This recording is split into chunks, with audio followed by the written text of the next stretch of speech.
Anareo rehetra indray tonga somatsara eto amin'ny chaîne androany. Androany dia nanao tutoriel ho anareo indray zany hoe fampianarana dia tena tarehy iray manontolo sy maso iray manontolo zany ampianariko eto zany hoe sady manao fond de teint no ampianariko andreo manao manjamaso zavatra rehetrarehetra manao molotra satria zany full face makeup zany tiako lazaina eto raha ohatra ka amin'ny teny anglais ilay izy fa tsy haiko ny manazava anazy amin'ny teny malagasy. Ity zany no vokatsoany ve? Tsy haiko. Fa dia angamba ny resaka maquillage fanao amin'ny andro fety ilay izy satria somary smoky ihany ilay izy nefa tsy dia tena hoe smoky be akoriny. Dia dia raha ohatra zany ianao ka liana dia manasa anao hijery avy hatrany. Prepárate. Let me see you jump. Prepárate. Get ready. Get. Brinca. Ahí vaya. Todo el mundo. Let me see you jump.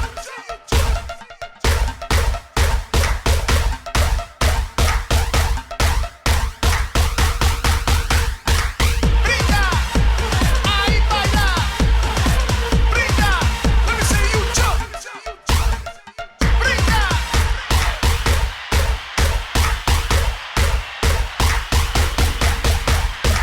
Brinca. Ahí vaya. Todo el mundo. Let me see you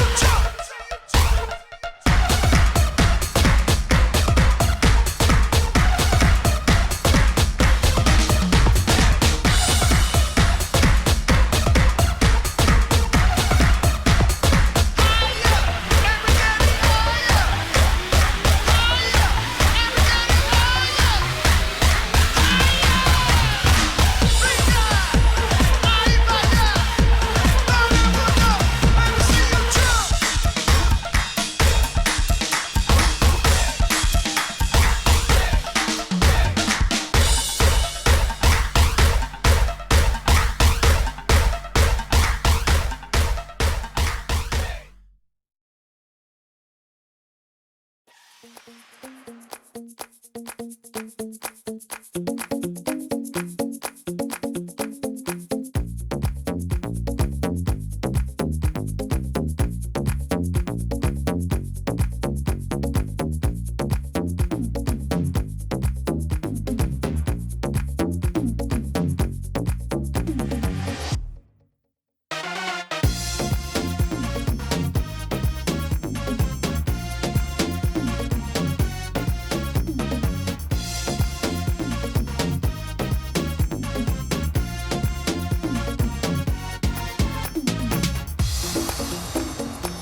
Indray zany ny amin'ny tutoriel androany ry zareo isorako be dia be nareo naharitra hatramin'ny farany dia manaraka indray veloma daholo.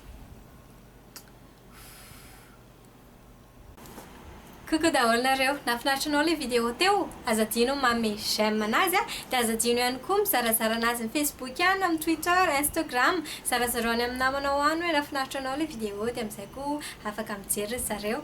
Raha ohatra ka mbola tsy nisabone ianao na ny s'inscrire dia maimaimpona ilay izy dia manasa anao hisabone, cliquez eto dia manasa anao hijery ny vidéo manaraka.